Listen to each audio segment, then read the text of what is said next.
Millions of years ago, nature and time molded the landscape on which Motor Mill now stands.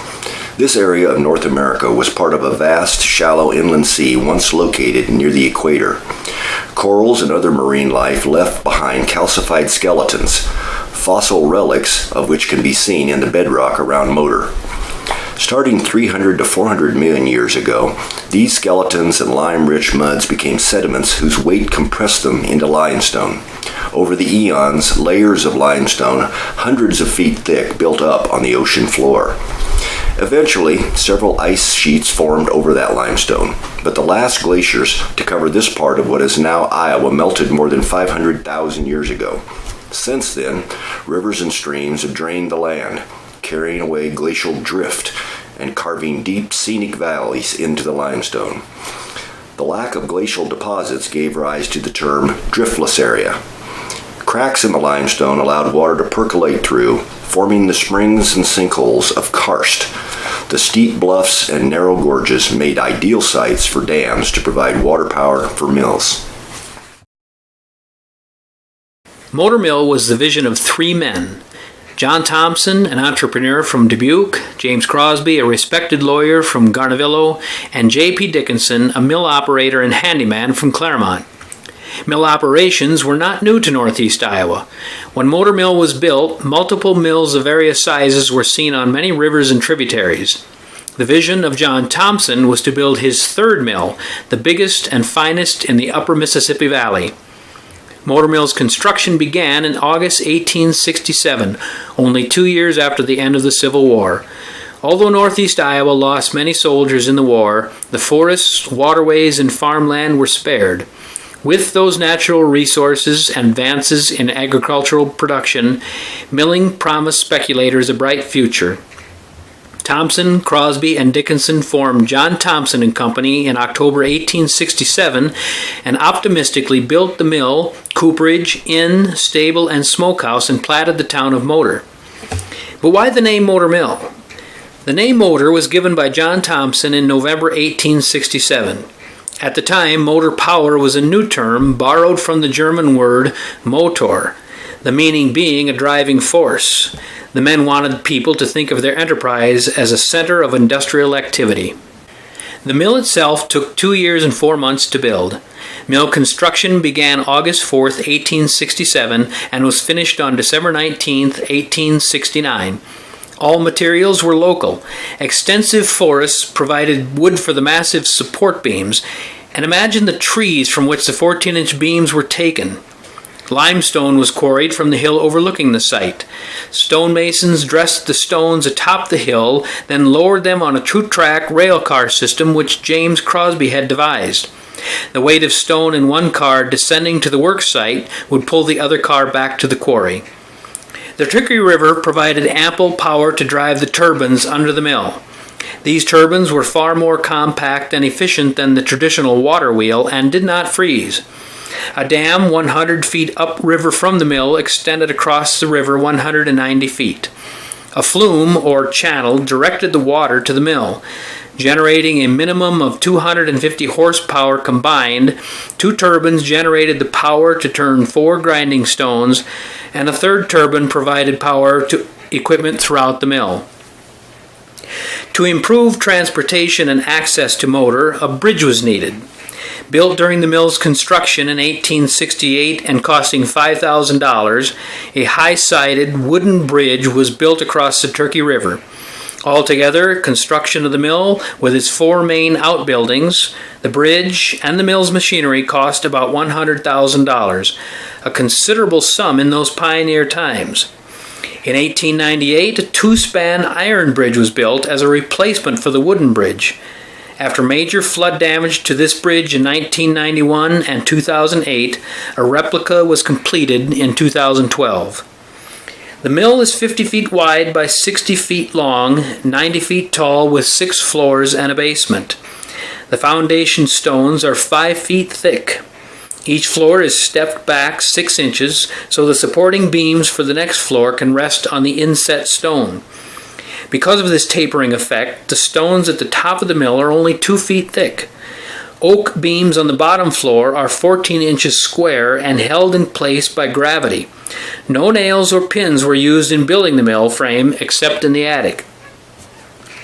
The mill stones were from France. They are a special burr quartz, harder than granite. These stones were prized for their hardness to keep a sharp cutting edge. The stones were not all of one piece. Smaller stones were cut, shipped, and reassembled at the mill and banded together with iron to form the cutting surface. The bed stone was stationary. Suspended above the bed stone, the runner stone turned to grind the grain. Elevators and augers moved grains throughout the mill. Gravity brought the processed grains back down in each succeeding step of the milling process. An 1866 law had declared the Turkey River non-navigable, so transporting grain and flour by water was not an option. John Thompson and Company, therefore, sought to bring the railroad through Motor. 2 attempts were made, but flooding doomed both ventures. To send the finished product to market, bags and barrels were filled and sent out on wagons. The cooper made the barrels in which the flour was shipped. The cooperage had 2 floors and an attic with 2 coopers busy at their trade. Wood staves banded together with iron hoops formed a barrel. Each barrel contained the equivalent of 4 49-pound sacks of flour, or 196 pounds of flour. There is very little information about the success of the mill from 1870 until September 1879, when John Thompson and James Crosby rented the mill to Gilbert Thompson and Theodore Ponzar, 2 young entrepreneurs who made a name for themselves in milling, both in the local area and beyond. Through weekly advertising in local newspapers, they expanded the customer base and offered custom grinding and exchange. By February of 1880, they were making an average of 30 barrels of superfine flour per day and were selling much of their product to the Dubuque market, as well as Chicago and as far as Pittsburgh. In a test by 4 prominent bakers in Dubuque, the Motor Mill flour came out the winner. Their continued success was evident from newspaper articles reporting a booming business in grinding. Corn and buckwheat were ground at times during the mill's history as well. Motor Mill had a lot of setbacks during its 14 years of operation. Several things contributed to its early closing as a mill. By the time the mill began production in late 1869, stone grinding was being replaced by steel roller grinding. Another major factor was the advent of railroads, offering a faster and more efficient way of bringing product to distant markets. Farmers could raise corn to feed cattle and hogs and sell the livestock, butter, and cheese at a greater profit than selling their wheat. Several poor wheat crops, due to drought, chinch bugs, and farmers changing crop production from wheat to corn, doomed wheat's future in Iowa. Many mills were converted to creameries. Flooding was a constant concern for the mill.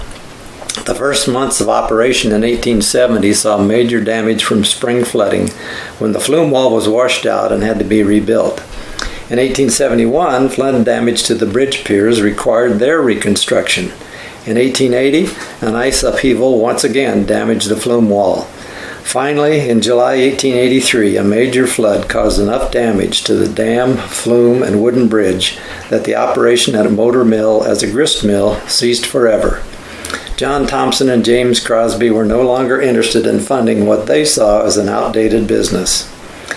In the years after the mill closed, Thompson and Crosby rented the land to local farmers for crop production.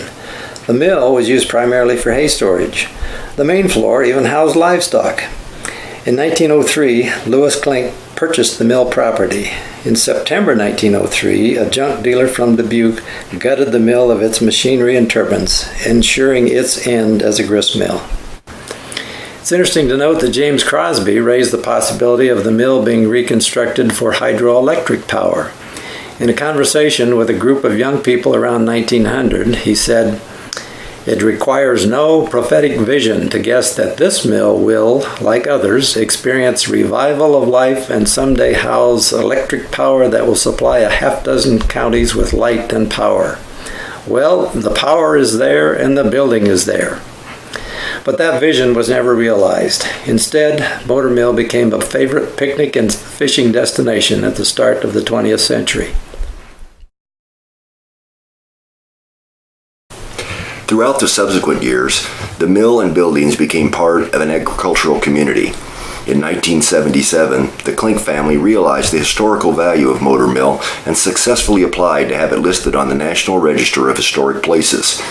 In 1983, the Clayton County Conservation Board, with assistance from the Iowa Natural Heritage Foundation, purchased 100 acres of the mill property, including 40 acres on which the 5 stone buildings sit, and 60 acres across the river from the mill.